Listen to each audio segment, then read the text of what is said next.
Welcome back, DIVEBOMB IndyCar podcast to review the IndyCar season finale. I can't quite believe we're here. It really feels like our preview episode was 2 weeks ago.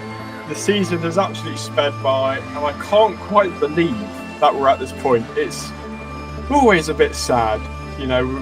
We build up to the season in such a long wait, and it just goes over before you even know it. But nevertheless, we ended up with another fantastic race at Nashville Super Speedway.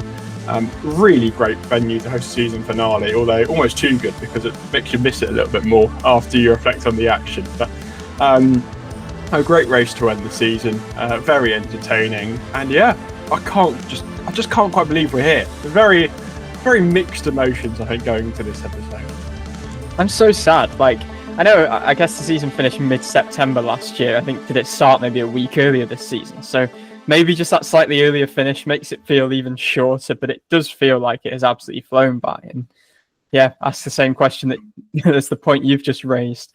Why does the final race have to be such a barnstormer? If I wanted any race to be a little bit of a dud, make it be the last race so we miss it that little bit less. But yeah, we're just going to be craving it even more now after that. I feel like it's just been a very good kind of second stanza to the season, really. There were some poor races early in the season. I don't think that's too harsh to say. And even though the championship's been a non-contest, I feel like we've had some really, really good races, really from Indy onwards, I would say. And yeah, I mean, it was breathless, really, at Nashville. I mean, not very many lulls in the race and quite a lot of mayhem. I felt it was quite a fitting end to what I would describe as a bit of a funky and a bit of a wacky season. It was a bit of a funky race, but it was a very fun race. And I mean, some of the racing was exceptional, the side-by-side stuff, and couple that with some kind of bonkers stuff going on during the race. And yeah, yet more evidence of why we need more ovals, and particularly high-speed ovals, because I know this isn't technically a super speedway, but certainly quicker than your Iowas, Gateways, Milwaukees. And yeah, absolutely loved it and absolutely hate that it's over. I feel like the biggest compliment you can give IndyCar is that there's simply not enough of it, or it doesn't. Yeah, obviously the season doesn't last long enough. So sad. We've got a fun off season ahead, but nothing quite compares to racing. The season's been a bit weird, isn't it? Because it feels like the more we've gone on, the better the races have become. Because as you said, the season started off, wasn't very good. And then we got into the middle part of the season. You know, we had some good races. We had Gateway. We had Road America was a pretty fun race. We had a few fun races in the middle of the season. And then we go to the end of the season. Portland was quite fun. Milwaukee was great. Nashville was pretty good. I think weird is a very good description. I think Nashville was probably as kind of befitting of that as any, because I mean there was so much weird stuff going on. It feels like so many drivers at the front of the field just had a curse looming over them. Pelot punctured from second. I know it was the damage was kind of limited. He did a good job to not have an accident really when that happened. But then Malukas then tangles with a back marker from second as well, and then O'Ward has a tyre failure and crashes out from the lead. Power essentially inherits the net lead from that, and then he has a terrible is probably even generous. He had an absolutely calamitous pit stop, so he gave up the lead. And then I don't know where Herta was going to fall with Power's issue, but he was then clocked for speeding in the pits. So if he was going to be at the front of the field, he was then sent back. So all the leaders just had some wild stuff happening, and courtesy of all of this, it led to Josef Newgarden leading, and it was a cursed day for the race leaders. And ultimately, it feels like his cursed year and the cursed day kind of cancelled one another out. And even when he lost the lead in that final pit cycle, another leader hit strife when McLaughlin glanced towards to give Newgarden the lead. So I think Newgarden said it felt like a meteor might come out of the sky, and thankfully that was avoided. It would have been very befitting of his own year if that was to happen. Yeah, let's touch on Josef Newgarden, who wins his home race for the first time, obviously born just outside Nashville. And we've spoken many times about his calamitous season, how nothing has quite gone right. And as many times, your Gateway, your Iowas, and Indianapolis 500. I mean, we can almost count every race in having bad luck at some point throughout all of these races. But this win feels like I'm not really supposed to show sort of bias, but I'm glad for Newgarden that he's won a race because it's been a terribly difficult season, mostly not for any of his own fault on many occasions. And you felt the pressure was getting to him, but he didn't really want to talk to anybody. He seemed bottled up. But to end the season off on a high, winning a home race, and he says he doesn't care, but I'm sure he does a little bit about continuing his winning streak, which dates back to 2014, I think. So he might not care. I'm sure he does somewhat. But yeah, I mean, good for Newgarden. It's a deserve. Maybe he didn't necessarily deserve to win this race, but across the course of the season, there was many races that he deserved to win, which Falaber's grasped for absolutely no reason of his own. So glad for Newgarden. Drove well, as we sort of alluded to. I mean, it was a case of picking off the others when they had their issues and hoping he didn't have any. But that's the way it falls sometimes. And there's other races this year that people have won, and Newgarden's been the one, unfortunately. So what goes around comes around, and after a disastrous season, Josef Newgarden ends it on a bit of a high. Yeah, he said he's just become oblivious to all of the misfortune. I think it's become a case of just control the controllables, and when the inevitable just new way for him to be wiped out of a race hits. I mean, it's insane how many things have happened to him this year. Like, he's been upside down, he's been on top of a car, it's just been incredible, really. Like, look back at Long Beach, his seatbelt's failing, and even like St. Pete, the first race, I know he finished third, and I mean that ended up being his best result for a large portion of the season. But even then, he probably should have won, and he'd had a bit of a fueling issue. And I mean, Indy, he had a fuel pressure issue. Like, the list just goes on, doesn't it? So yeah, I think considering all of that, I'm really pleased for him. Like, there were points this year where I worried for him a bit, to be honest. Like, he's a guy who's kind of built a name for being so bubbly and upbeat, and I mean, he says he's an introverted guy, but he's still pretty outgoing. Yeah, this year was really defined by a really downcast demeanor, and it was pretty sad to see. So considering that, like, seeing him ending the season on a high is quite the show, really, of grit, of resilience from that team, and some nice camaraderie. I know in his interview after the race, he shouted to his crew chief, Chad Gordon, for the pigs, which was apparently referring to some, in his words, very wholesome speech about pig farming and some of the stuff that he was too confusing for him to explain, basically, that was given to the head of Milwaukee that kind of rallied the troops quite a bit. And yeah, this it's weird, man. Like, this has been a woeful season. It's been his worst since like 2013, 2014. I mean, since before he was at Penske and before he was really a race winner. But it still felt richly deserved, this result, because okay, there've been times where execution's been off, where pace has been off, and that's speaking for Penske as a whole, but the speed's still been there. It has just been a totally inexplicable year. Bonkers year, but at least as I said, on the day of the leaders seeming utterly doomed, Newgarden finally avoided some sort of curse in this wildly jinxed year of his. Big day from Josef Newgarden, as we said. I think winning his home race was a nice extra treat, probably the most significant to him outside of the Indianapolis 500. And it wouldn't be a season without Josef Newgarden over win, would it? There had to be one somewhere. It'd be criminal for there not to be one somewhere. And I mean, Scott McLaughlin must be slightly annoyed at himself because that was a chance slipped away. Obviously, also ends the season winless now. And this was one of his better chances. It feels like there hasn't been really many occasions when McLaughlin has had the pace at all. There hasn't been many weekends at all, really, when McLaughlin's been the fastest Penske. And this one was a good opportunity for him. You know, he had the pace up front, and it was his own error getting slightly high, which was a shame because he was really making it work in the final stint in comparison to Below and the traffic. When Below couldn't get past cars, McLaughlin really did by using that sort of second groove. And yeah, sort of just pushes like a little bit too much once you got out the lead. And it's a bit of a shame because I think McLaughlin will kick himself a little bit because that was the chance for him to win the season, and his own error sort of cost him a little bit. I mean, he still finished third, which was still a good result at the end of the day. It's not a bad finish, but that's his best result all year, isn't it? Third place. So yeah, he's got three of them now. But yeah, I mean, I feel like you have to be a bit disappointed for somebody of his reputation to not claim a victory. Which it talks about Penske's struggles as much as his, but he's going to be a bit disappointed because that was a victory probably lost. But in credit to him, has some excellent racing. Cliff and Simpson at the end managed to get him pretty much on the last lap. So credit to them both because that was incredible racing on that last sort of 5 to 10 laps.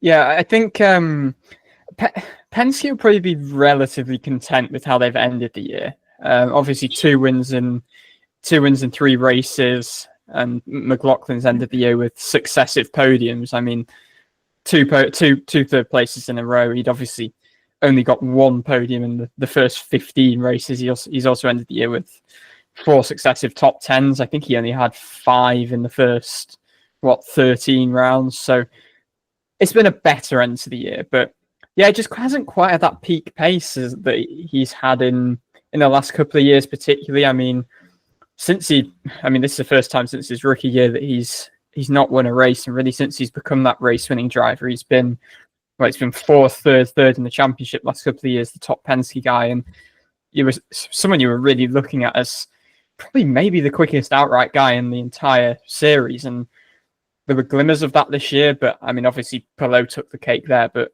yeah, McLaughlin wasn't close. So I think that there's definitely performance to find, as well as obviously McLaughlin also being struck by the same sort of misfortune that you can attribute across all the Penske cars. But yeah, just worth focusing on that battle with Kiffin Simpson. That was, along with at the very start, Palou and O'Ward had a similar side-by-side batch of racing. This was possibly the best battle of the year to end the year. It was, I guess you've got the O'Ward daily one. I think at Gateway was particularly spectacular, but this was right up there. And I think just to touch on the Simpson side of that as well, I mean, his best oval finish before this was 13th, and here he is. And I'll be honest, I don't know how he got up to be fighting for 3rd place, but he was there. Because everybody else in front of him had an error of some kind. That's a good point.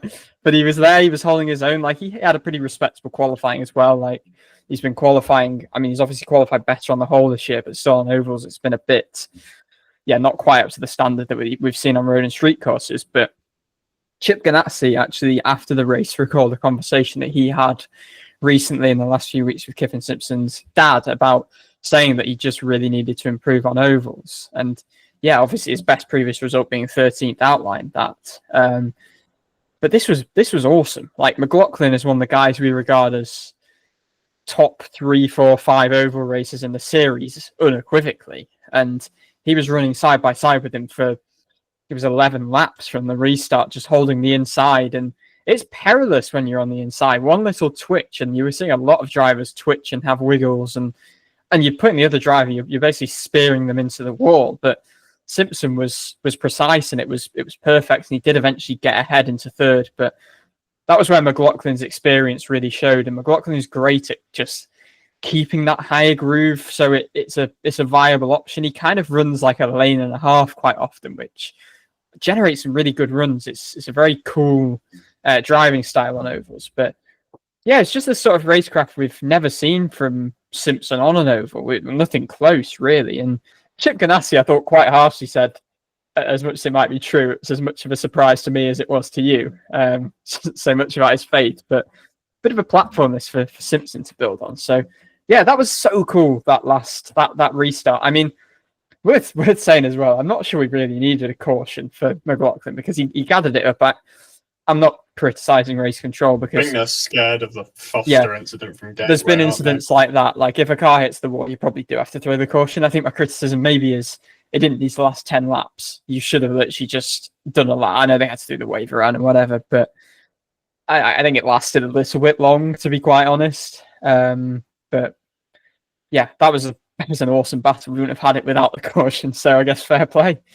How many times have I said this season that Kiffin Simpson's had a great season? It's not being spoken about enough. I said this so many times, and I don't feel like it's been said enough. Because he's had a great year because the season is somehow over. He's had a great year, and he ended the season off in 17th, which was quite low. I mean, but we'll go into this more in later weeks. But that's his 3rd top 5 of the year.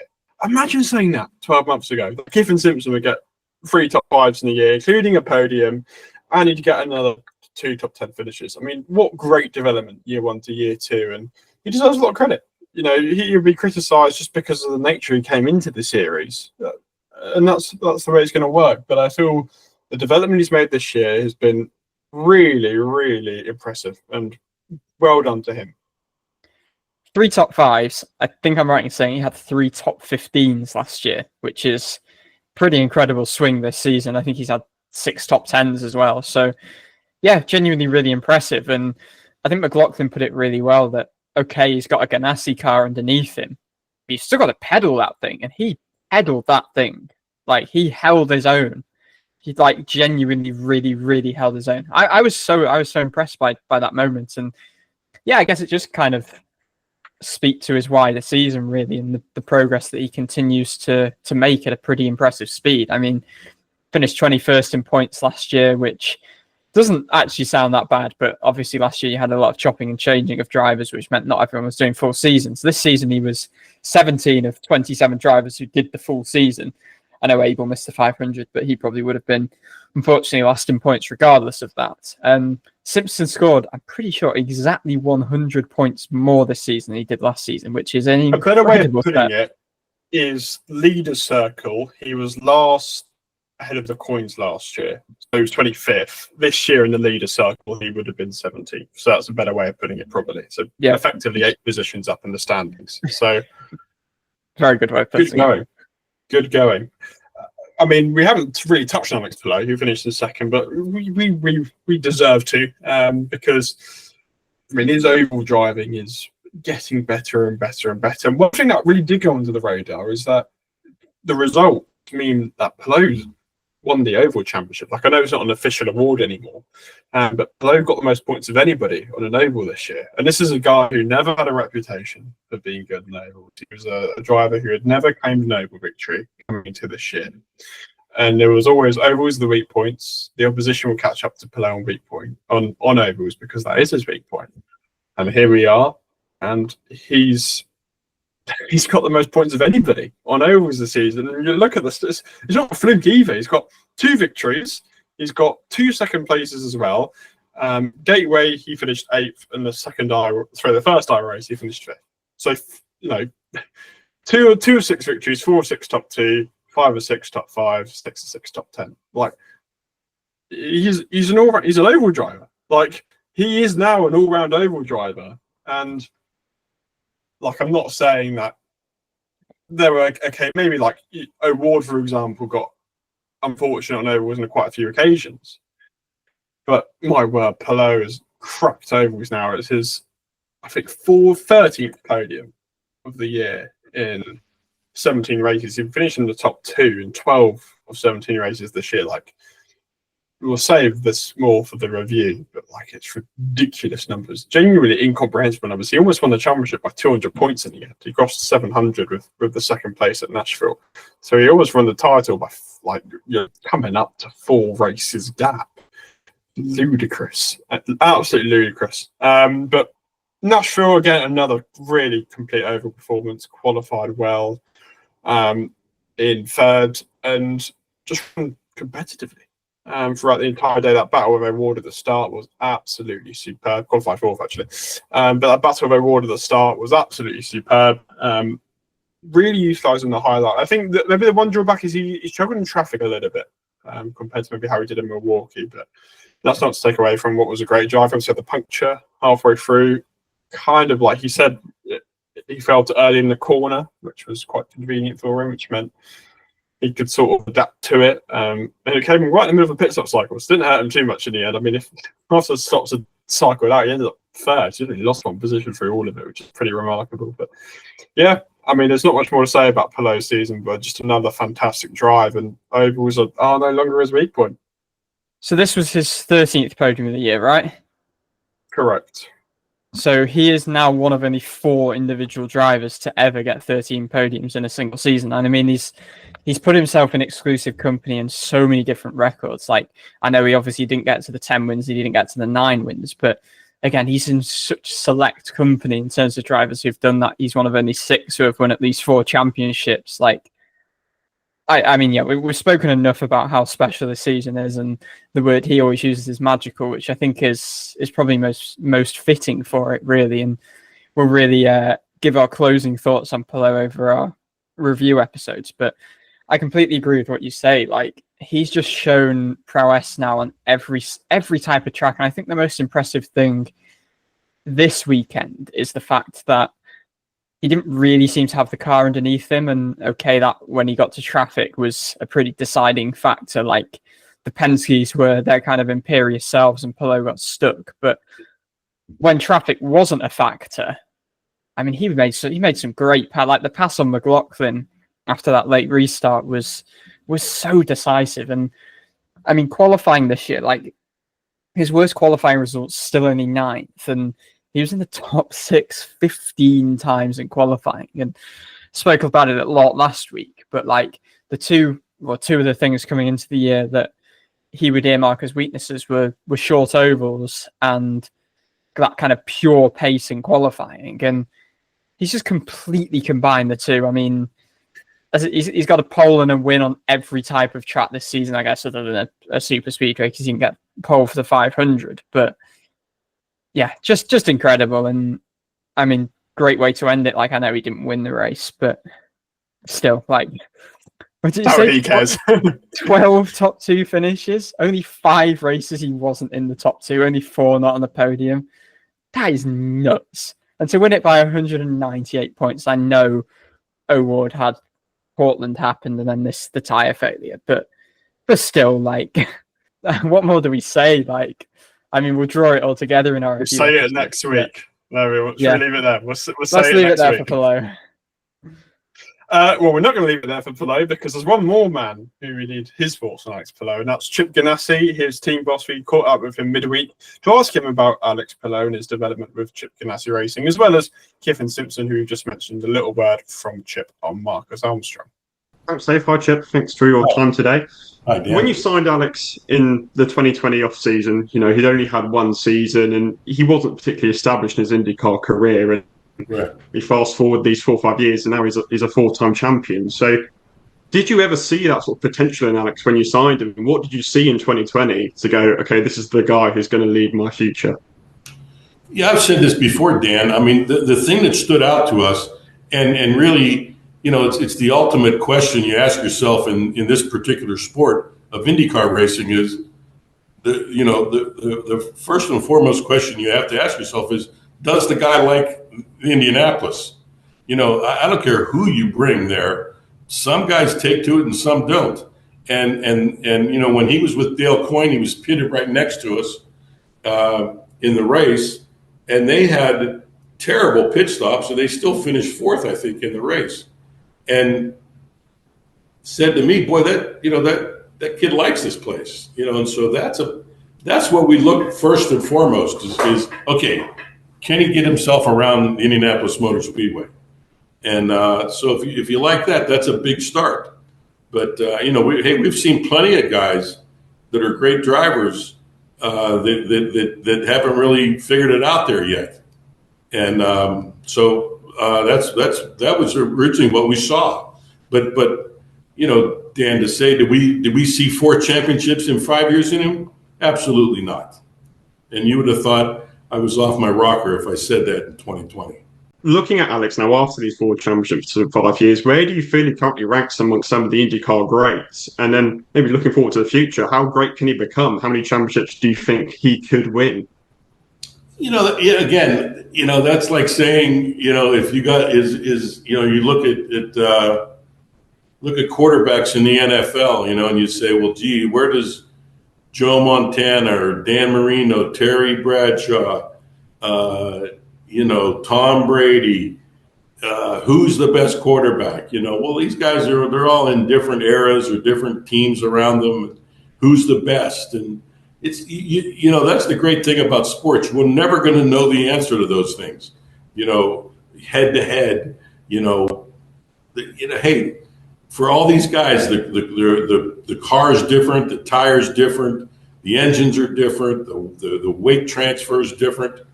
everything about Palou's championship push here the last 4 or 5 years, and Vassar and Zanardi in the 90s they're 180 degrees different.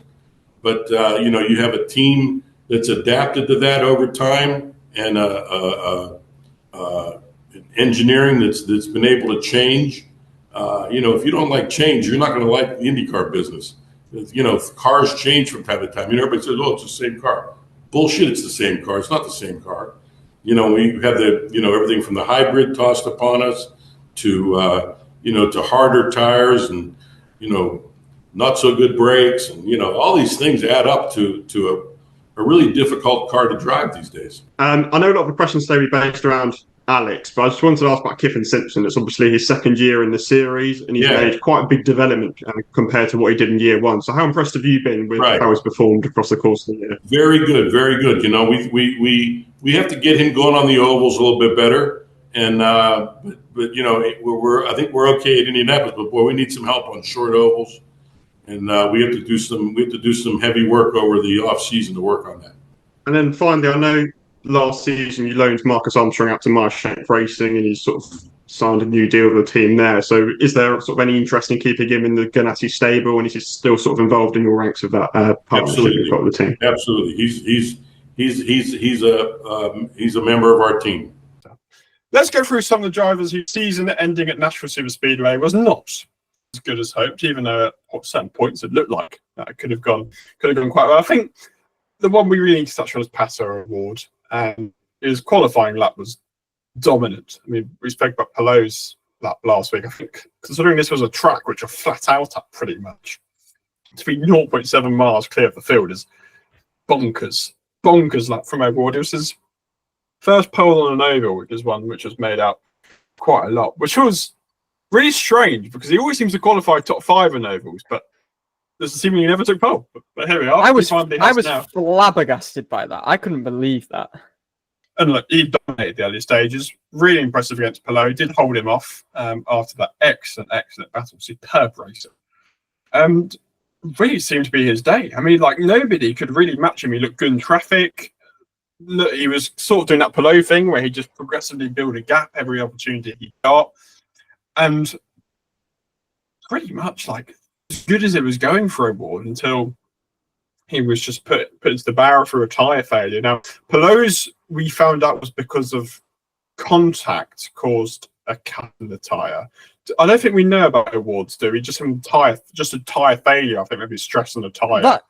That's what it looked like anyway. Yeah, it was because it was a right front failure, wasn't it? So sort of sent him into the wall at turn 2. I mean, O'Ward was absolutely helpless, and I mean, I can't remember the comments on top of his head, but he wasn't very happy at Firestone.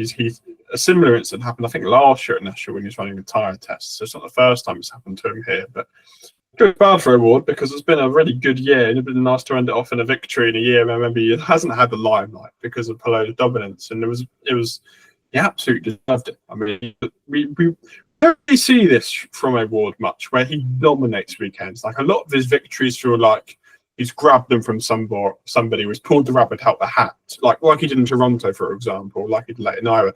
We don't get many where he dominates weekends. I mean, Texas 2023 was one that sort of comes to mind. But it's rare for Aaron McLaren to just have this pace, and we'll touch on Christian Lundgaard a little bit later, but his pace as well was absolutely superb. And yeah, just a real big shame for O'Ward because, as I said, it's been a great season. He still finished second in points. That was secured, as we said, in Milwaukee. But it would have been a nice way to end a very deserving victory, it would have been. But yeah, I think questions need to be asked about Firestone because, I mean, it's just it's dangerous having these failures happen. And we need to make sure they don't. Yeah, I think Palou has set a blueprint, really, with his methodical, consistent, precise, measured driving style, and that's led to such consistency. And I think we've kind of seen a bit of that from O'Ward this season. That we've spoken about it a few times. Like, it feels like he's not been quite as on edge. Like he's always been so fun to watch drive. And I mean, to be fair, in final practice, he crashed about 4 times in one corner in the same moment and managed to save it quite impressively. But yeah, it doesn't feel like he's quite as on edge, and he's become that bit more measured, I feel like this season, which is why he's had this consistency. Like, I can't remember off the top of my head, but I think he's been in the top 5 like 10 times this season, which is just something we've not seen from him. Not like the peaks have always been there, but he's just not knitted them together on that regular basis. But he really has managed that this year. And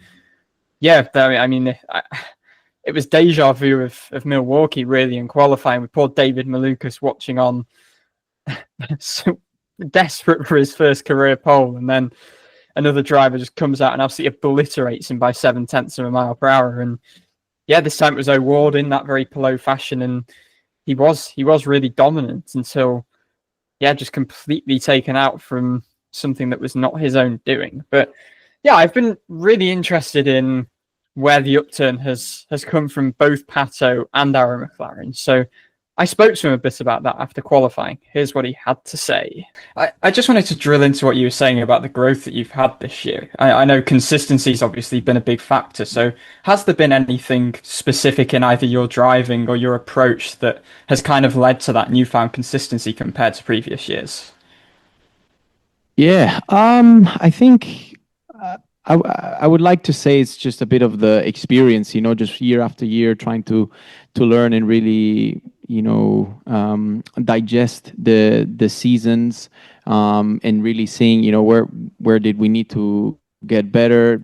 Were we making, impulsive decisions where we should have had a bit more of a cool head? And you obviously will never have a perfect season, but you try and get there as much as you can. Like my goal going into this year was actually completing every single lap of the year. Like I didn't really have a win objective. I didn't have really anything. I just wanted to finish every single lap. Sadly, that dream was crushed in Portland. But apart from that, at least from my side, I've been on that objective, and I'm proud of have been able to accomplish it at least up until this point in this season. But there's been many races as well where we were just not where we were supposed to be. Like we were just back there and really struggling. So our bad days are still too bad, I would say.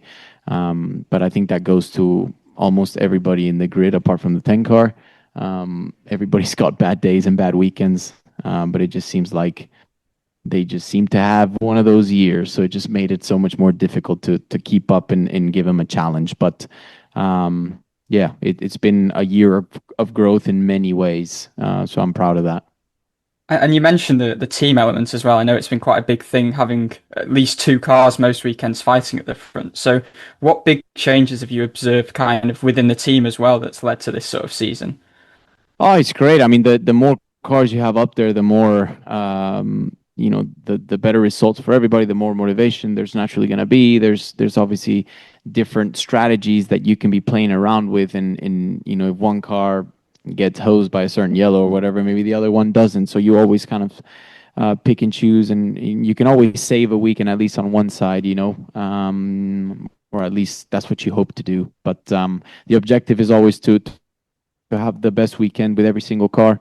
But in IndyCar racing, sometimes it is a gamble, and you never know what's coming at you. But so far, there's been a lot of work being done in the off season and during the season to bring better tools to us drivers to extract more from the race cars, or at least open the window a little bit more, making it a bit more friendly to carry in 250 laps or 110 laps in a street course or something. So there's been a lot of curses, I believe, that have been broken this year. One of those being also Zach was finally at a race win, which was nice to have, because it just seemed like every time he was there, he just never won. So that sucked. But it was nice to get that done and over with this year, and having that experience with him. But in the technical side, obviously, just having upgrades and new things to try weekend and week in, week out, and seeing things actually work. We didn't really understand why, but Christian Lundgaard also retired, sort of, I think, maybe just before Pato crashed. It was a disastrous few laps on McLaren. It was some kind of mechanical failure. We didn't know why. Lundgaard didn't know why when he came in. But what I would say is we came into these 2 weekends really questioning Lundgaard's ability on ovals. And there was a concern about how Lundgaard will stack up on ovals because it's always been a struggle for him. But another very good oval weekend for Lundgaard. Qualified third. Okay, he didn't run there in the race. I mean, he almost got penalty at the start, didn't he, for going below the apron, got away with it. I know he dropped off a little bit, and he was sort of fringes of the top 10, but that's still marked improvement what we saw in Iowa, for example, what we saw at Gateway. So I know he ends up with the 25th place finish, but again, I feel like a lot of encouragement's taken from Christian Lundgaard. And sure, we weren't expecting to suddenly win an ovals, but for him to be top 10s competitively, I think is a huge encouragement and credit to him. And I know O'Ward was dominant in qualifying, but there's been times where O'Ward has qualified up front, and even O'Ward and Siegel have qualified up front. I mean, thinking back to what we played the clip from Lundgaard last week, where he was reflecting on kind of where he stands in terms of his oval progress, and at times he really has been the third guy in that team on ovals, where it's been resoundingly O'Ward and Lundgaard on road and street courses over Siegel. So yeah, there've been times where Lundgaard has been just completely off the pace compared to certainly O'Ward, but even times where Siegel's qualified up front and Lundgaard's not been there. So for him to, I know he was still quite a bit back from O'Ward because of the nature of O'Ward's run, but to have qualified third, like, I don't know what his previous best oval qualifying is, but that's got to be pretty comfortably his best. So yeah, I mean, I do completely buy what he says about the fact that this year, given the car that was underneath him at RLL and the lack of pace and the lack of balance, that it's kind of been a re-education of oval racing and oval driving this year. So I don't think it's a surprise that as we are coming towards the end of the year, it seems to be clicking that bit more. He's been a fast learner throughout his IndyCar career. So yeah, I mean, I don't know what the issue was. I don't know why he dropped down early on. Maybe it was something to do with the issue. Not sure, but shame. You know, he was in the fight for third in points, which would have been awesome for Aaron McLaren, but still having Lundgaard fifth and O'Ward second, it's by far their best collective season yet, with first ever double top 5, first time they've even had a double top 7. So yeah, very, very good going. I don't think it really tarnishes the year at all. And Lundgaard, I'm looking forward to seeing how close he is to that complete package next year with this year of oval experience with a competitive car underneath him. No slight against RLL. Let's touch on David Malukas, who we've spoken about Newgarden's curse, but I feel like there's suddenly one developing on Malukas to not get an oval victory because it feels like he should have had one by now, but something just keeps going against him. No coincidence he's part of the Penske stable. Exactly. And well, as you said, had to watch an helplessly. He qualified second again due to somebody else's absolutely spellbinding lap. And was running well the entire time, 5, and was running in second after he jumped off the pace in the pit cycle. And then this is the most conscientious incident, I think, with Louis Foster and David Malukas. And there's two incidents to it. There's Foster's move in the backstretch is too aggressive, and obviously Malukas has to move in reaction to that. And I'm not a huge fan of that move from Foster. A bit too over the mark, I think. He didn't need to do that. He is a lap car at the end of the day. And I think that was a bit over the limit from Foster. The actual collision itself, I think, is more 50-50. I think Malukas is obviously a little bit upset, so I'd maybe try to squeeze him a little bit. But, Malukas pushed down to the low line, I think would be a bit too much. Foster had nowhere to go and the contact was initiated. Incident-wise, I feel like obviously Foster's at fault for the first move. The second incident is a bit more of a racing incident, unfortunately, and Foster got a penalty for that block on Malukas. So a shame for Malukas. I feel like this one was a bit of his doing. He has to take some responsibility for the accident.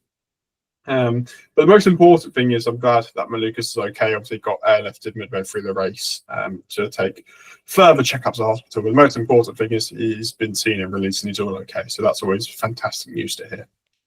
Yeah, it just feels like he's just had.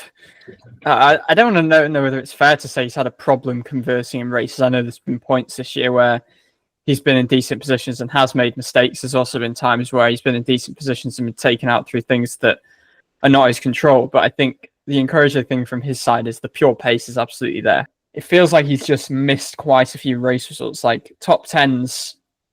I've not got it in front of me. I think he's finished in the top 10 5 or 6 times this year, which, given the speed he's had, feels like not a fair representation as such. So yeah, just got to button up in that department. But yeah, weighing in on the incident, like, I mean, he'd almost thrown it away a few laps earlier, actually.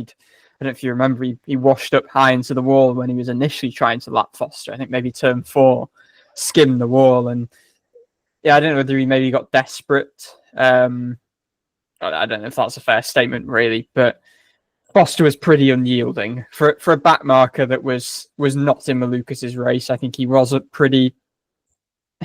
little bit over the mark. Like, I think the thing that was over the mark was the blocking move, and Race Control saw it that way, obviously giving him the drive-through. That was the egregious part of the deal. He went up very high and really cut across Malukas, who had to move and react to that to avoid contact there.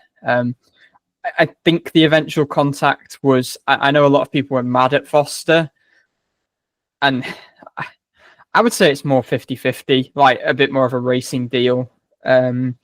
I think Malukas maybe misjudged it a little bit, kind of cutting down low on Foster before he was clear. Did so quite early. I don't know whether, I think Foster said this actually after the race, like he maybe thought Malukas half expected, given that he was being lapped, that Foster would kind of just pull out of it and let Malukas by. Which, I mean, Foster has the right to fight at the end of the day. He was in a Rookie of the Year fight, so he wants to have as good a track position as he can have. I know he was already a lap down to the race leader at that point, though. So, yeah, can debate that. But, yeah, I think it was ultimately maybe a bit over-aggressive for a backmarker. But, yeah, I think the main thing is obviously Malukas is okay. I think Malukas' biggest problem has been he's not at a level where he's executing very well. I feel like a lot of the points dropped this season, he is partially to blame for. Gateway, for example, he had that incident. Nashville, this one could have been avoided from his perspective. I know it's a 50-50 incident, but he could have avoided it if he wanted to, and he got high anyway. And I feel like there's maybe a few too many examples of this where execution is a bit of a problem for Malukas. And you know, we like Portland, for example, we had that really errant day where he finished 19th after qualifying reasonably well. So we won't go into what's going to happen with his future, but I feel like if he is going to step up to a Penske seat, you can't afford. I know it's a funny statement to say after the season Penske have had, but you can't have this inconsistency of being a Team Penske driver because that's not going to suffice. So I feel like there's been a few too many rough thorns in Malukas this season. His pace is certainly there, but the execution maybe isn't, which will of course come with experience. But that win will come. And he's probably unfortunate not to have claimed it this season. But I mean, he showed to everybody what he can do on ovals. There's so many drivers we consider for top 5 oval drivers in the series, but I safely say he's one of them. Ferrucci would have been there last year, but he's just not been there, has he? Like, while we're on the topic of Foyt, like. Even like he had a better weekend. He had a good start, didn't he? He was running sort of top 5. Felt like he had a good car. I think he finished 8th in the end, if I remember correctly. Yeah, we're not at the same fireworks, have we? Do you know what is quite interesting? If Ferrucci didn't lose that 25 points in Detroit, he would have had exactly the same points tally as Malukas this season. Fascinating. So he did end up 16th. So yeah, I suppose you can kind of quite fairly give that back to him because it wasn't a performance advantage. So yeah, I guess on a par, but I mean they were both pretty streaky. I think Ferrucci even more carried by a real hot streak alongside. Well, Ferrucci's end to the season was. Yeah, I mean it was cold streak, major hot streak, back to a freezing streak, if you're going to put it that way. Yeah, I'll just leave you on Malukas though with a little soundbite from him for. I think the 3rd episode in a row we've had a word with Malukas in a press conference. I know you've been fast on kind of all sorts of different ovals. So is there anything kind of specific to your driving style that feels suited to the ovals, or maybe anything that you like in an oval car that really seems to translate to all kind of the whole range of tracks? No, I kind of just take it as it is. You know, we found some success in ovals. Clearly we have speed.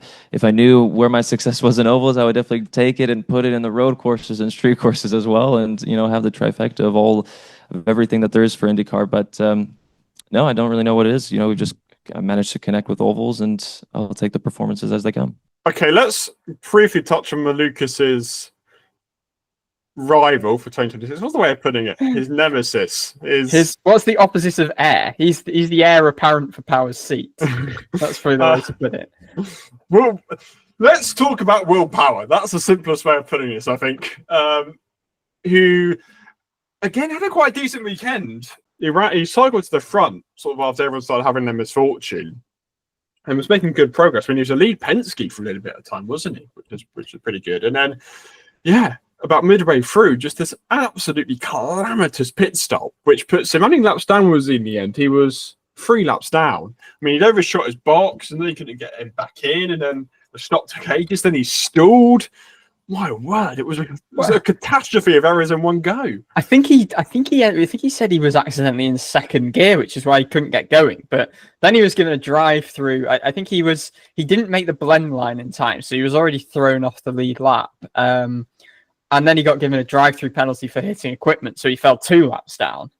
I mean, it was just like, and this was literally just as he had basically inherited what was the net lead of the race because of O'Ward's incident from the lead. So it was just like, bloody hell, guys, no one wants to lead this race. He'd had him and Herter had both had at that point, it was, I think it was around kind of lap 100, around the midway point of the race, really, a major charge up through the field. Power even more so. I think he was second behind O'Ward at that point. And I think Newgarden even made a comment that he'd said on the the radio, geez, Power is Will is looking incredible. And it all came crashing down in quite catastrophic fashion. If that was his final act for Penske off the back of crashing in Milwaukee, bit of an unceremonious end.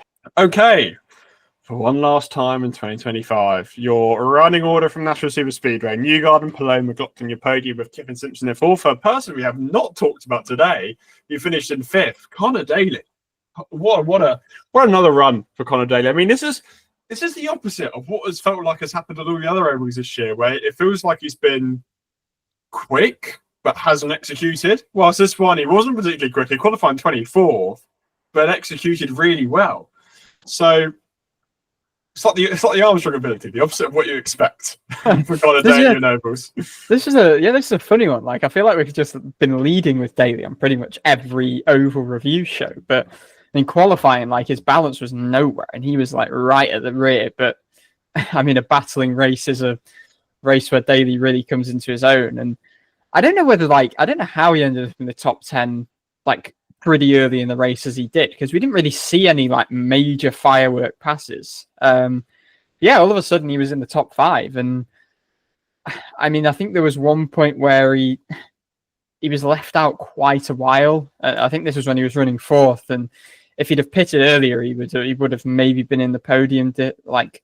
I'm surprised we didn't see any holy undercuts, because it seemed very strong, but nobody was going for a while. I guess people were just reacting to others, but I mean, he ended up 8, even you're still 4th. He ended up 8 seconds behind the podium at that point. And then obviously the caution brought everything back together, but he couldn't quite make it work. When you saw, I think he maybe even restarted 4th, did he, Daly? But Simpson got by him. Something we didn't mention is Simpson, actually, that he did get past Daly. So, couldn't quite make it work. Don't think he quite had the car underneath him, but I think it probably does speak to his skill on ovals, doesn't it? That he still manages to get it in the top 5, and that's a really good day for JHR. I don't know what next year is going to hold for Daly, really. It's a very uncertain one, but I think he's made the most, at least in terms of ovals, and really JHR have lacked that package on road and street course. I feel like he's made the most of this lifeline of a full-time career. Yeah, I do think JHR, I think I said this pre-season, I think a Daly in a split ride or somebody, maybe a Lundqvist or somebody, I think would be a pretty cool idea. Lundqvist showed pretty well on ovals. I know he's not quite Daly standards, but he showed pretty well on ovals. Might be worth giving it a go. 6th place, I think, was a pretty quiet day, actually, for Carl Kirkwood, but he ended up there.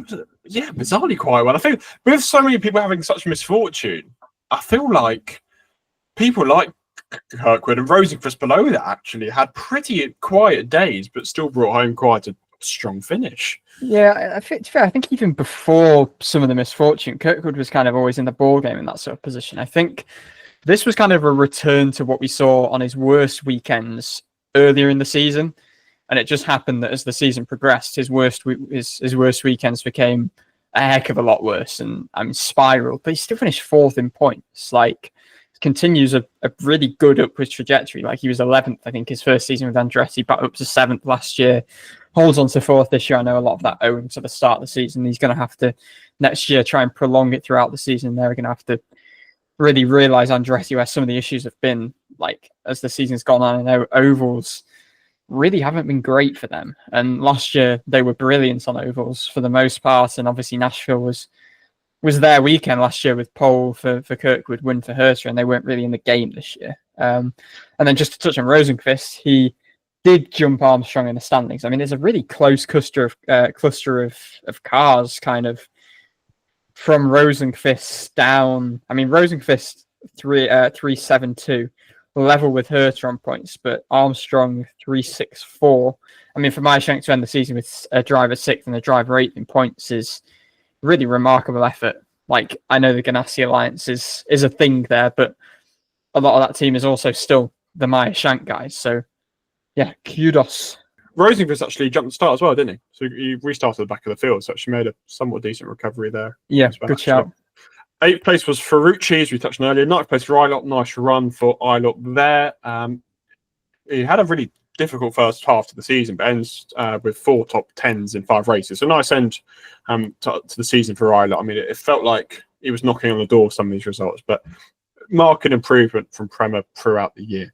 I feel like he was possibly held back a bit early on as Prema were trying to find their feet a bit. And I think this back end of the season he's developed a bit of consistency. And I think that more than anything, it's just been a reminder of, like, this guy was touted as a very, very good IndyCar driver when he obviously kind of was unceremoniously booted from JHR, or they cut ties in the manner that they did, which was obviously pretty unfair on Eilert. And I mean, like last year, Aaron McLaren called upon him, and you know that reflects on his ability for sure. And he started to show this at the back end of the season. So I know there's some uncertainty reported around Prema's future, but I'd hope that regardless of what happens, Eilert has definitely cemented his place in the series for the foreseeable, really.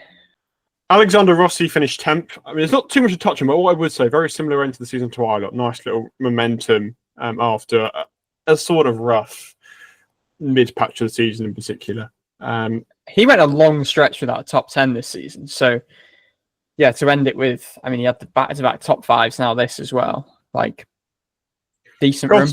Colton Herta 11th in what could be his final IndyCar race for the time being, but we'll ignore that for the minute. We'll save that for a bonus episode at some point in the future.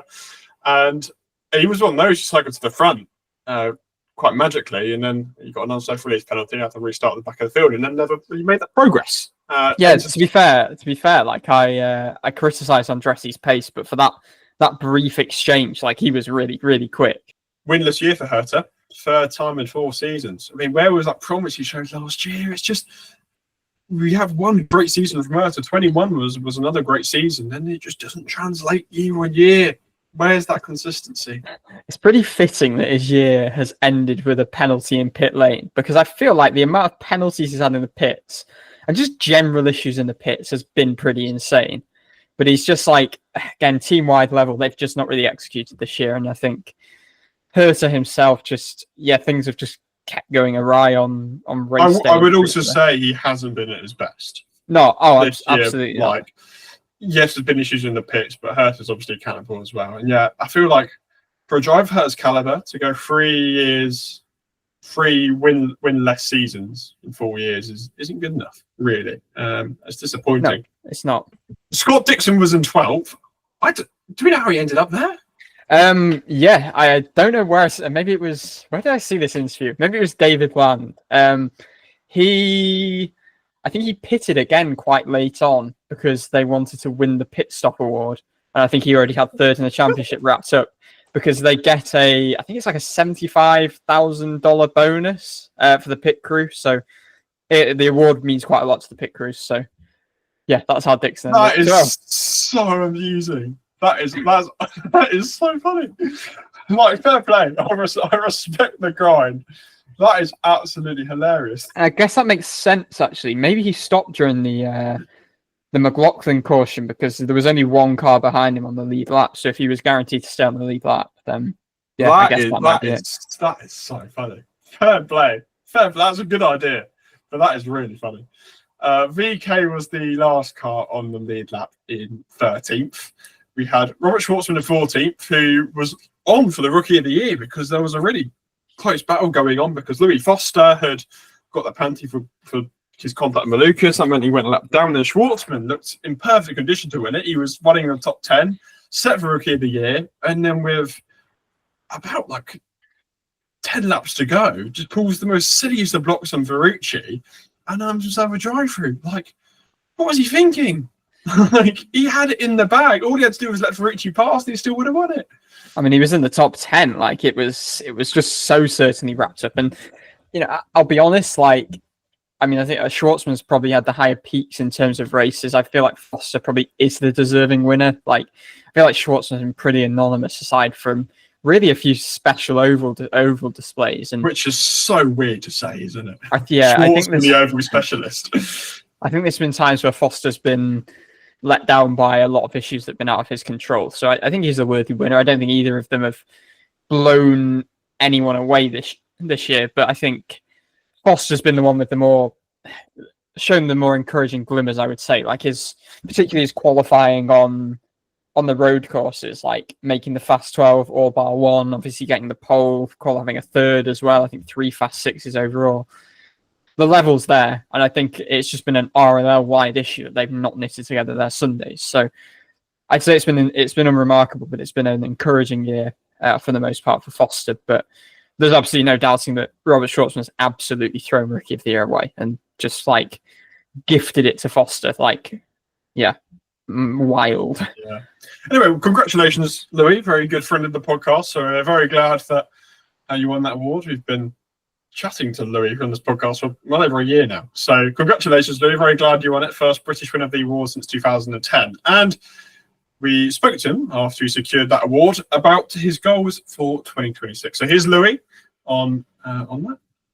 Hi, Louis. Congratulations on the Rookie of the Year award. I think you're the first Brit since 2010 to win it. So that's always good to bring it back home. Your main goals, you said, was sort of to secure the Rookie of the Year title right from the beginning of the year. You made that very clear. But heading into year 2 next year, where do those goals shift and what does the target become? It's very hard to put a number on it, but I think top 15 maybe in the championship from thinking about it right now. I mean, I think we have the ability to do that. I think if a few Sundays went better our way, and I think if general race pace and race performance improves even just a hair, I think that's well within our reach. There's a lot of things going on behind the scenes at RLL that aren't in the public eye that are quite hopeful. So we'll see. But I think that's kind of the goal for me. I think if we can secure a top 15 finish next year and keep progressing slowly, but some podiums, win obviously would be great. It's really, really hard to say in IndyCar. You just never know. But I think as long as we see clear and constant progression throughout the off season and going into next year, then I think I'll be happy. 15th place, Marcus Ericsson.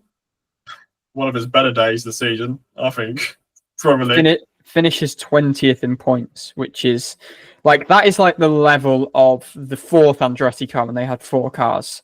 I mean, again, to hark back to the fact this is a guy who finished 6th in the standings 3 years in a row with Ganassi and was like the blueprint, the benchmark for consistency. Okay, not quite with the peaks that some of the drivers had, but he was one of the most reliable drivers in the field. And he's now finished 15th in points in his first year with Andretti. He said that, okay, it can take time to get up to speed when he moves to new teams, and he's had that in his career, only to end up 20th in his second season. I know things have gone wrong out of his control, but he's really, even with Hurst having a disappointing year, Ericsson still lagged so far behind his 2 teammates.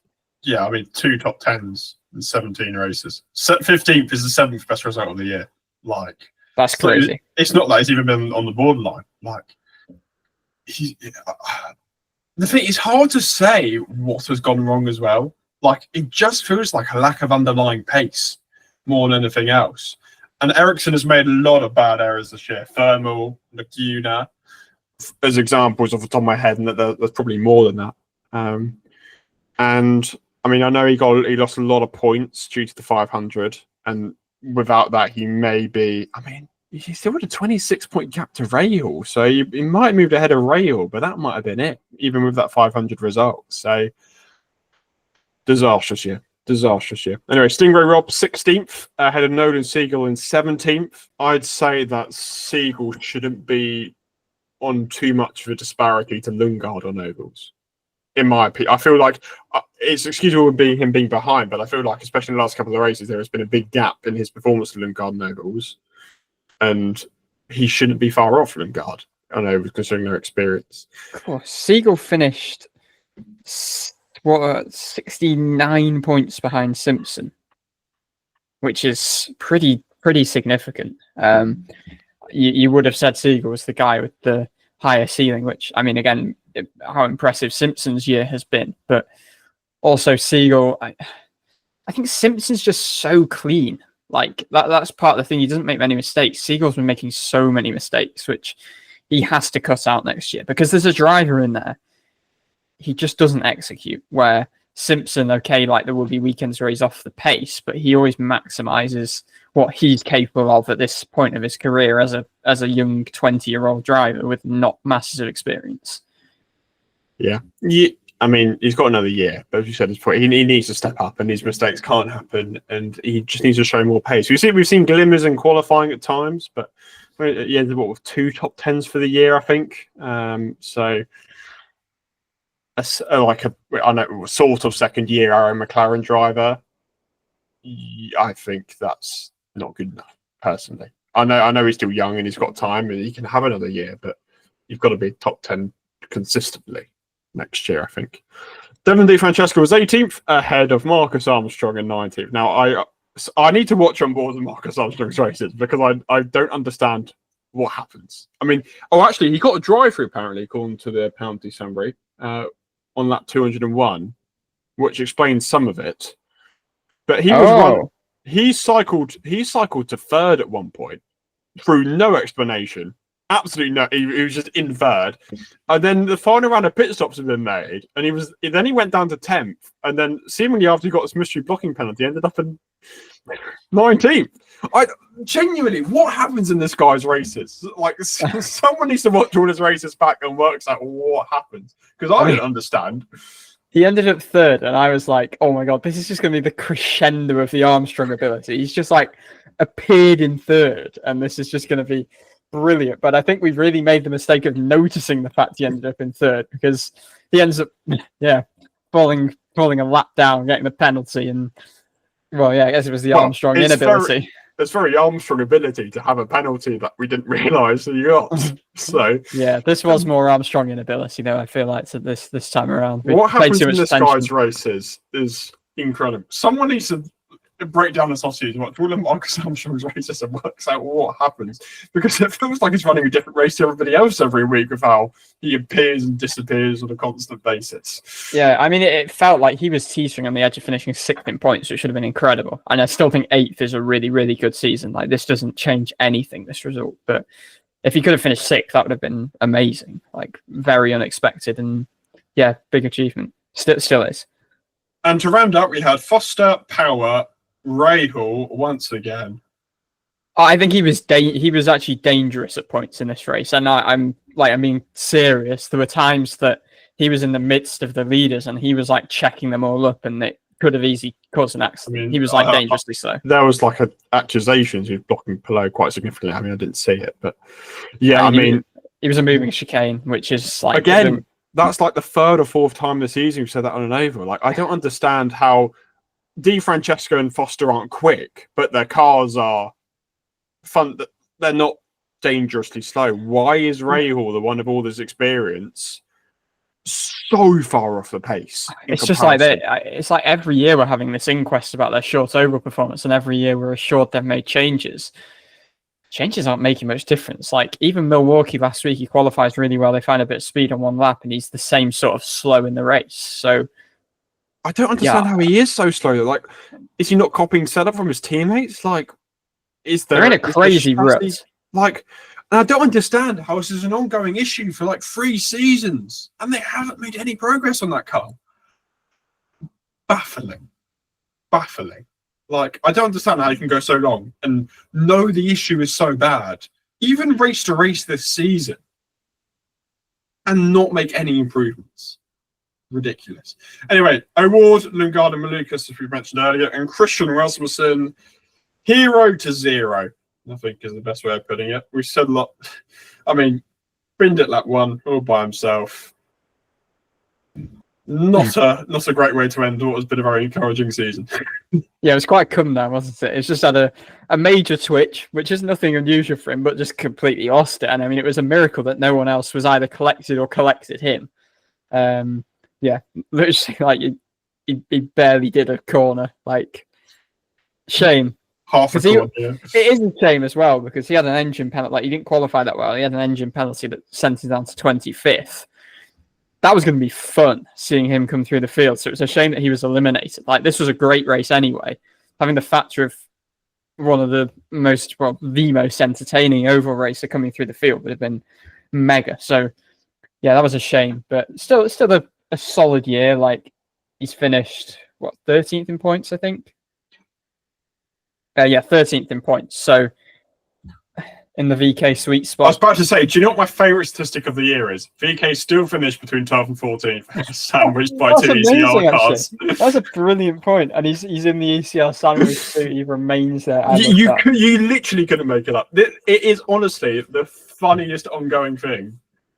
Like, VK stuck in 12th, and it's between 2 Carpenter cars. He did a heck of a job, by the way, to finish 13th. Like, their oval cars, particularly on these, I mean, this was like Indian qualifying. They were so far off the pace of anyone, even like the closest like drivers to them, like finishing 26th, 27th qualifying coin. So yeah, big off season for Mr. Michael Cannon, and just worth mentioning as well with coin that it's been announced that Todd Alt, who's the BitNile guy, one of his many companies is going to be backing both of Coin's entries next year. So I don't know whether, obviously, his relationship with VK indicates that VK will be back. It's not a done deal. Doesn't seem like a certainty at all at this point, based on what he's been saying. So, yeah, interesting. But I wonder whether that means that Coin can now hire 2 drivers. Like, we'll find out the drivers by Halloween.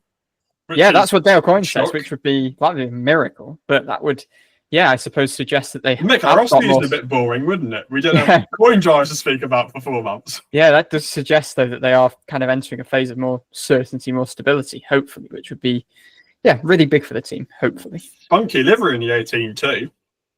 Yeah, I'm not sure. I don't know. I'm mixed. I might like it. I might dislike it. I'm a bit on the fence of it in the minute.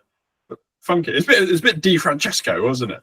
Like, just crazy colours just merged together. It was all right.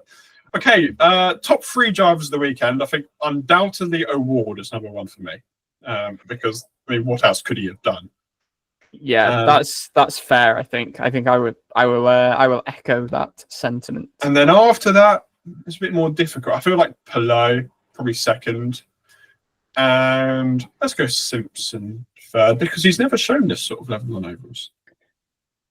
That's a good point, because I mean, he started 8th as well, Simpson. Qualified 10th. Yeah. Yeah. Bumped up a few through grid penalties. Yeah, I feel harsh not giving it to Simpson, really, because I would go for O'Ward, Palou. I think I will go Newgarden, just because I feel like he deserved this, but with an honourable mention to Simpson. Unsung hero? It's a lot actually this week. I feel like there's a few. It's definitely Daly. I mean, he gained 19 positions from 24th to finish 5th, which we didn't note earlier. I think I'd also probably give a mention to Rosenqvist in that case. If he and Kirkwood. Yeah, I'd say to Rosenqvist, considering he had to start at the back of the field and have to work his way back through. I think that's a good run. I think that's a good run. That's fair. Yeah, I think this might be the most unsung hero of the year. That Daly's had a quiet oval race where he's gained 19 positions. I don't quite know that happened. Command by our beloved Mr. Borchetta. Ever enthusiastic. I give it a 9 out of 10. It was pretty 9 pretty out good. of 10, as good as Todd Alt's for VK. Yeah, I love Scott. I think Scott Borchetta is just a brilliant advocate for IndyCar and has great energy. I feel like we've given too many high scores. Might have to reset the bar next season of what's a good score and what's not a good score. This is just its pilot phase. This is pre-season testing for the overall giving. And funny moments of the weekend. I had a couple noted. There wasn't anything particularly hilarious. No, I was about to say I can't think of anything wildly funny off the top of my head. No. Rossi and VK were tweeting gifs at each other as the only drivers starting on the alternate tires, which we haven't really mentioned that they did the alternate. They had the alternate tires this weekend on ovals, which is the first time they've done that this season. Don't really feel like it made that much of a difference, to be honest. I'm still completely indifferent on it. Like I feel like it adds a bit of complexion, which doesn't really need to be there. It's like I don't think it was really the talk of the town, like such and such drivers making passes because they're on this compound. No, I don't think that was really. I feel like it's not made enough of a difference to justifiably keep it in as a long term. I think it just makes it more confusing, if anything. It's like, sure, it does something, but it's not really making much of a difference. I think maybe actually I'd give it to Herta though for his persistent trolling. He keeps going on about making a YouTube channel, and the first two videos have both been intended to rickroll people. And then he tweeted about making an announcement of his plans for next year. And as he was about to cut to the chase, again, bloody rickroll. He's a rickrolling minister of mischief. There was no IndyCar Championship fight, but there is certainly a fight to win both the Podium Predictor Tournament and the Fast Six Predictor Tournament. Both me and Archie were very close. Not very close. One of us was leading, the other one was far behind, but not impossible to overtake. So both of these are on the line heading to Nashville. And as we said last week, we kept these predictions anonymous because we want the suspense. So what we'll do is we'll do the Podium Predictor Tournament first, and I'll go over everybody else's scores of this week. So James Scott went for Palou, Newgarden, Herta. And that scored 4. It's a good scoring week, actually. Tom Gamer went for Newgarden, O'Ward, Palou. So that was a really good score. That's 5.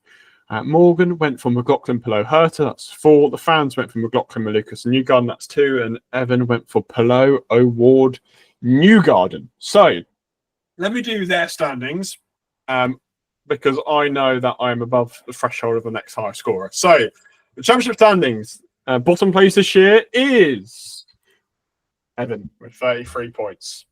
1 point ahead is the fans, who ended on 34 points this season. In joint 4th place, we have a tie. It's not joint 4th place because there's a tiebreaker. But both James Scott and Tom Gamel finished on 39 points. So we go to a tiebreaker of the highest individual result over the course of the season. Both James and Tom earned 1 6-point across the course of the season. James earned himself 1 5-point score, whilst Tom earned himself 3 5-point scores. So Tom finishes 4th and James finishes 5th in points. Rounding out our podium, Morgan is on 41, 2 points ahead of both Tom and James. Now, I believe you were on 44 heading into this, and I was on 40. So I needed to usurp you by 4 points and to have a chance at the championship. So my podium prediction was... Should we go position by position? No, I feel like it's more suspenseful if I leave you in the dark. Okay. So, my race winner prediction was Josef Newgarden. So, that's 3 points for me already. So, you're in trouble. I'm in trouble. Second place prediction was David Malukas.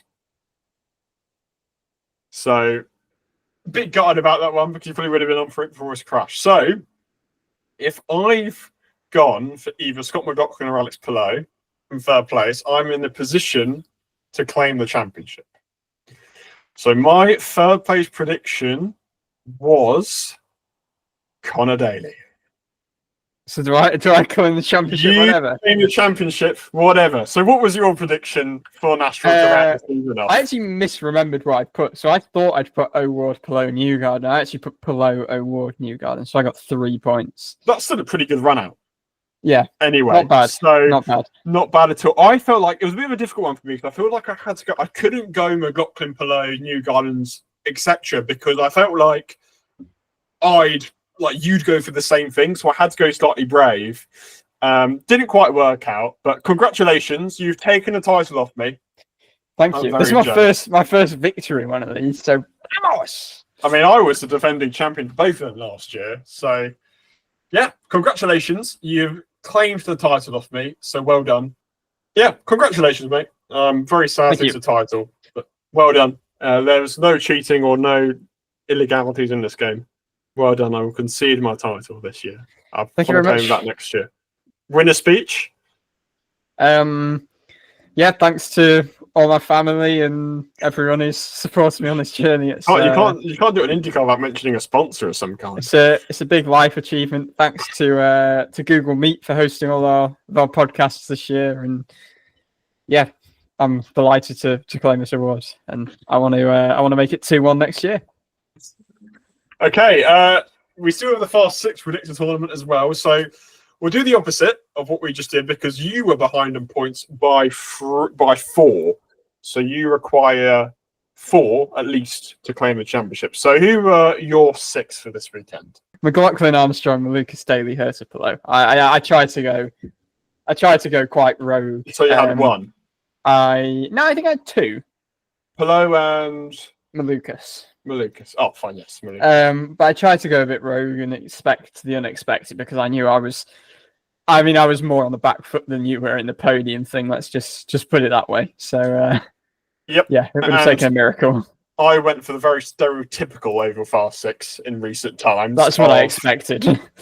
The 3 Penskes, Malukas, Pato, and O'Ward, which ended up getting me 4 in the end. So yeah, that's the thing. If I was to go for the typical one, I would have just shot myself anyway. So I think both our sides we were a little bit cornered by what the other person was going to put because it wasn't over. It was a road or street. I feel like it would have been a bit more open. But hey ho, I hold the title for this year. I mean, it's not as competitive as any 2 of us, but you got to claim small victories. It was close. It was close. I mean, I won in the end by 6 points. But I think I would have scored better on the last one if I didn't take the swings. Yeah. Valid point. So, yeah.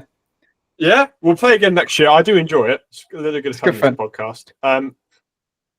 Eagle-eyed viewers will remember the 13th place tournament which we did for 2 weeks and forgot about it. I don't think it's coming back. I don't think it's coming back, but it was. Who won? I won that. I got Malukas right in St. Pete. That was shows how quickly it fizzled out. Yeah, so sorry for that. I don't think we'll do it again, but we've got enough predicted tournaments to manage. But congratulations for both champions. We can both go away feeling somewhat happy. So that's always good. A nice ending to the year, and I think the season's on nice. It's just some closing thoughts on the season. Unfortunately, it is all over now. As much as we hate it, it is all over now. It's been a really interesting year, very different to a lot of the other years we've been doing this podcast for, reflecting on the season. But I mean, the storyline will be how great Alex Palou was in 2025. I mean, it's a level of domination which is completely unmatched, and we really are witnessing one of the true greats currently. And I know both of us predicted him not to win the championship this season, but I'm looking, it's like, well, who's going to beat him in the next 3, 4, 5 years? It's really hard to imagine it because Palou is now at such a level where we've seen him accomplish pretty much everything he can do. And we've had some great stories. Schwartzman 500 pole, Rasmussen winning in Milwaukee, Foster claiming pole in Road America as well is sort of one which hasn't been mentioned too much. But the long and short of it is we'll look back on 2025 as the year that Alex Palou really dominated the field. And sure, it's the same guy winning every week. It's repetitive, but we do have to appreciate what Palou's doing. And this, as I said, this will be the story of the season when we look back at it. And a huge congratulations to Alex Palou, I think, needs to be said, because winning the title, winning Indy 500, winning 8 races, finishing in the top 2 in 12 of them is an unbelievable effort. And yeah, it's been as I said at the start, it's been a season which has progressively got more fun as you've got into it. I'm glad we've had a few bonkers races to end it to really give that sort of feel good mood. But yeah, what a season! I was always so sad it's over. We've been saying it goes by too quickly since about Long Beach, and here we are. Yeah, I mean, IndyCar is obviously it's built a name for itself as being this really unpredictable, closely fought championship. And it's kind of been the norm over the years for IndyCar for it to go down to the final race, for there to be multiple drivers in the championship fight. And that's incredible. That's why IndyCar is so cool. And I'm not taking anything away from that. But I think the manner and the rarity of this year will kind of stand the test of time as something even more memorable, because so many times have been close battles that have gone down to the end. And it's simply so uncommon for this sort of dominance to happen in a series that is renowned for being unpredictable. And for a driver like Palou, as we've said so many times this season, to be making it almost predictable, almost inevitable, where it is usually so much the inverse of that. And it's just been so cool to witness. And in decades down the line, you'll be telling your kids, your grandchildren, like, we witnessed Alex Palou writing his name in the history book, forging himself as a legend in record time. We saw that before our eyes, and I think you've got to take that step back and really appreciate what we've seen this year, because it's been something truly special. And 2025 will be defined by one driver for something that is just, almost beyond words. And I think it makes it so exciting for next season and the years to come to really see who can take the fight to this guy who is not just a modern great. And I know it's hard to compare between eras, but an all-time great of the sport. And it's such a cool prospect. And just really sad it's over. But we've seen something quite remarkable this year. I would put it that way. And I know some people might see it as boring, but I think in retrospect down the line, it's something you'll look back on and think, wow. And you can't say the last couple of races have been boring. I know the start of the season was a bit of a slog, but I mean, that's the thing. After those races, you just want more. And like that just says it all about IndyCar racing, right? And we had a couple of difficult races early on, and the whole narrative about no cautions and the hybrid being too heavy. But God, it came back with a vengeance. Yeah, really, as we said earlier in that last part of the season, and even with the championship and non-contest, it was still captivating. It was still thrilling. It was still so exciting. It was this pure racing that IndyCar is renowned for. And I'm so glad that it hasn't lost that, because I feared at the start of the year that was starting to dissipate a bit with, the really heavy car. And no, I don't think that is the case. And there's such exciting times coming for IndyCar. I know the schedule's not been announced for next year, but there's obviously Arlington coming. Fox have been a really solid partner in this first year, and obviously have shown their faith with this new investment in the series. And I'm really looking forward to seeing where IndyCar can go on a growth front with their backing. We've got the new car coming with, we've still got another 2 years of the DW12, but eventually the new car will come. And I think the future of the series is really exciting. And there's been negativity at points this year, but I think, as you mentioned, it's really ended off on a high note, I feel like, which is why we're all pining already one day on that, God, we're not going to have any more IndyCar racing until, IndyCars won't be on track. First, how many days until Cars on Track in St. Pete reveal? It's, as we record, 179 days. It's 178 when this episode drops. So, 27th of Feb is the first practice session in St. Pete. So, a long way to go, given we are only in August.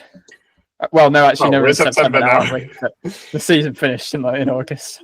But look, as you said, we've had to be a bit negative at times. The things aren't perfect because we care about the sport. We want it to improve. We want it to be the best it can be. And hybrids and boring races do have to be discussed. But I feel so refreshed that after that real wave of negativity and difficulty at the start of the year, it's been really good. And we've had a great year on the show across the course of the season. We started off with our season preview, which was awesome. We had Stingray Rob join us early in the season, quickly followed by Connor Daly. Will Buxton to sort of kick off our 2025 schedule was absolutely awesome. Obviously, the biggest interview we had at the time has really set the tone for Fox going through the course of the year.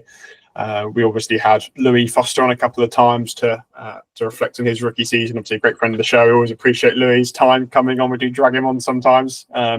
we always appreciate him coming on. Obviously, Jacob Abel as well. We've had a couple of times on this year, so obviously really appreciated his time. In addition to that, obviously had Will back on the summer, which was awesome. I mean, the Alex Palou interview is still one me and Archie hold in very high regard.